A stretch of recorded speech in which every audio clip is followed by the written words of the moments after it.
그 미치 매코넬 연방 상원 공화당 원내대표죠. 오늘 존 코닌 텍사스주 연방 상원의원인데 바로 이분인데요. 존 코닌 의원한테 이렇게 이야기합니다. 이번 주에 발생한 총기 난사 사건에 대해서 민주당 상원 의원들과 총기 규제 입법에 협력해 달라라고 이야기했습니다. 코넨에게 뭐라고 얘기하냐면 텍사스 총기 난사 사건에 대응하기 위한 일부 법안에 대한 합의를 찾기 위해서 민주당의 크리스 머피 의원 그리고 키르스텐 시네마 상원의원과 함께 일해달라고 구체적으로 요청했다. 이렇게 밝혔습니다. 크리스 머피 의원은 코네티컷 의원이고요. 키르스텐 시네마 의원은 애리조나 의원인데 시네마 의원은 여기 있습니다. 시네마 의원도 조만친 의원처럼 중도 좌파입니다.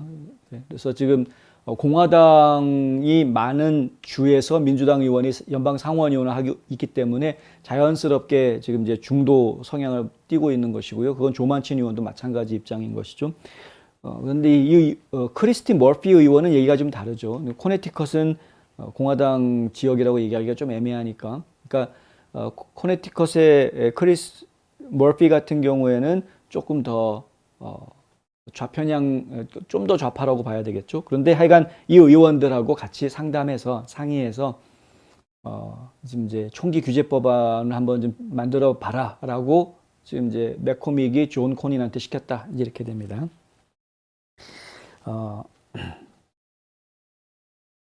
한편 척 슈머 상원의원은 오늘 민주당에서 추진했던 법안이 이제 부결되니까 다시 한번 그 법안을 추진시킬 수 있는 기회를 이제 찾으려고 할 것이고요. 그러면서 이런 이야기를 합니다. 상원에서 총기 아래 한 나라, One Nation Under Guns 이런 말을 하는데 원래 국기에 대한 맹세할 때 One Nation Under God이라는 표현을 하죠. 우리가 지금 하나님 아래에서 모든 국민들이 다 하나의 나라를 만들자라는 맹세를 하는데 그런데 지금 오늘 척 슈머 상원의원이 원내에서 한 이야기는 One Nation Under Guns. 그러니까 지금 총기 아래에서 지금 한 나라다, 이 지금 상황이. 이것이 젊은 미국인들에게 남겨진 유산이라고 생각하면 가슴이 아프다라고 이제 척 슈머는 이야기합니다. 공화당 내에서도 보수 진영 내에서도 이 총기의 문제에 있어서는 어느 정도 규제가 필요하다라는데 동감하는 분들이 많이 있기 때문에 이제 공화당과 민주당 내에 초당적인 뭔가 합의점들이 만들어져서 총기 규제에 대한 그런 이제 어떤 법안들이 마련이 될 수 있을지 저희가 지금 지켜봐야 될 문제다. 머피 의원 같은 경우는 어제 CNN과 인터뷰하면서 총기 난사 사건 이후에 전반적인 신원 조회와 총기 소지 금지가 이루어져야 된다라고 목소리를 높였고요. 이제 머피 의원은 좀 더 강하게 규제 쪽으로 이야기를 할 것이고, 근데 지나친 규제는 수정헌법 제2조의 정신을 해칠 수 있기 때문에 수정헌법 제2조의 정신을 해치지 않으면서 좀 지혜로운 방법을 좀 찾아내야 되는 것이 이제 지금 의원들에게 주어져 있는 하나의 숙제가 된 셈입니다. 이 문제는 유권자들이 결정할 수 있다라고 머피 의원은 이야기했습니다. 이번 가을에 여러분의 후보자들에게 물어보라. 당신은 보편적인 배경 조사를 지지하는가? 당신은 18세 애들이 군대식 공격용 무기를 사용할 수 있어야 한다고 생각하느냐? 그리고 만약 그들이 그렇다라고 대답한다면 그들이 현행법을 지지하고 개혁을 지지하지 않는다면 그들을 의회로 보내지 마라. 굉장히 정치적인 발언을 한 것인데요. 아까도 말씀드렸지만 크리스 머피는 좀 더 좌쪽으로 기울어져 있기 때문에 그렇기 때문에 강하게 이야기할 뿐더러 이것을 지금 정치적으로 이용하고 있는 모습까지 보여주는 겁니다. CNN하고 인터뷰하면서 하는 이야기의 요점은 뭐냐면 총기 문제와 관련해서 총기 규제 안 하겠다라는 정치인들은 뽑아주지 마라. 총기 규제 하겠다라는 정치인들한테 표를 줘라. 지금 이렇게 주장하고 있는 것인데 상당히 정치적으로 이용을 하려고 하는 것이다. 이게 매번 문제가 되는 겁니다. 근데 이제 트럼프 대통령이 어제 트루소셜에 했던 이야기처럼 정치적으로 할 얘기가 아니고 이거 당파적인 논리를 다 벗어나서 신중하게 우리가 심각하게 생각해야 될 때다라고 이야기하는 것이고요.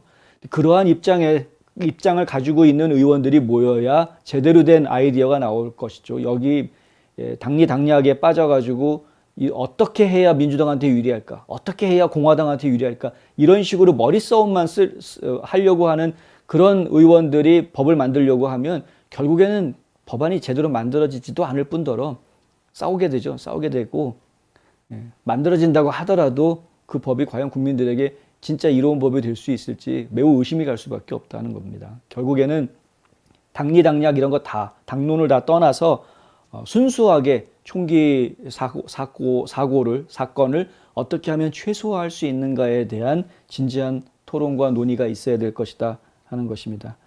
맥코넬의 이번 요구는 지난 화요일 텍사스주 초등학교에서 발생한 총기 난사 사건으로 21명이 목숨을 거둔 이후에 나온 것이고요. 총격범은 18살이었고 합법적으로 총기를 구입할 수 있을 만큼 충분한 나이가 됐긴 했습니다마는 총기를 구입하는 과정 중에서 몇 가지 법을 어겼다라는 지적도 나오고 있습니다. 그러니까 법을 만들어도 그 법을 어기고 총을 구해서 사건을 저지르는 사람들을 막을 방법은 현실적으로 없습니다. 그러니까 모든 것이 다 법으로 해결되는 것은 아니라는 거죠. 어떤 분들은 이 법을 만드는 이유, 또 사업을 하면서 어떤 계약서를 쓰는 이유, 그것은 그 약속이 깨졌을 때, 그 약속이 깨졌을 때를 대비해서 계약서를 쓰는 거죠. 약속이 잘 지켜지면 계약서가 무슨 소용이 있습니까? 법도 마찬가지인데, 법도 우리 사회가 안정적이고 긍정적으로 잘 가고 있으면은 사실은 법이 없어도 편안하고 좋은 세상이 되는 거죠. 법이 필요한 시점은 문제가 생겼을 때. 그래서 그 부분을 저희가 좀 잘 이해해야 될 부분이 있다. 법을 만들 때 어겼을 때 갖다가 형벌을 주는 그러한 법을 만들 것이 아니라 법을 만들 때 처음부터 또 방향을 잘 제시해 줄 수 있는 지침이 되어 줄 수 있는 법을 잘 만들어 주면 좋겠다라는 생각도 함께 해보고요. 어쨌든 간에 지금 상원에서는 지금 이제 초당적인 협의가 시작이 될 것이다라는 이야기가 나오는데 라이노들이 민주당 의원들하고 협의해가지고 뭘 만들겠다라고 해서 사실은 큰 기대는 안 합니다만은 좋은 아이디어가 나왔으면 좋겠다라는 것은 진심으로 하는 생각입니다. 이러한 논의 과정에 더 많은 정치인들이 좀 참여할 수 있으면 좋겠다라는 생각이 들고요. 하원에는 문제 해결사 코커스라는 게 있습니다.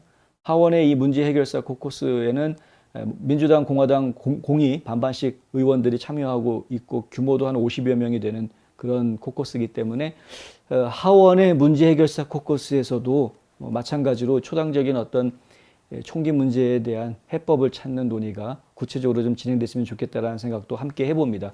혹시 하원 쪽에서 그런 논의가 진행된다는 소식이 있으면 제가 전해드리도록 하겠습니다.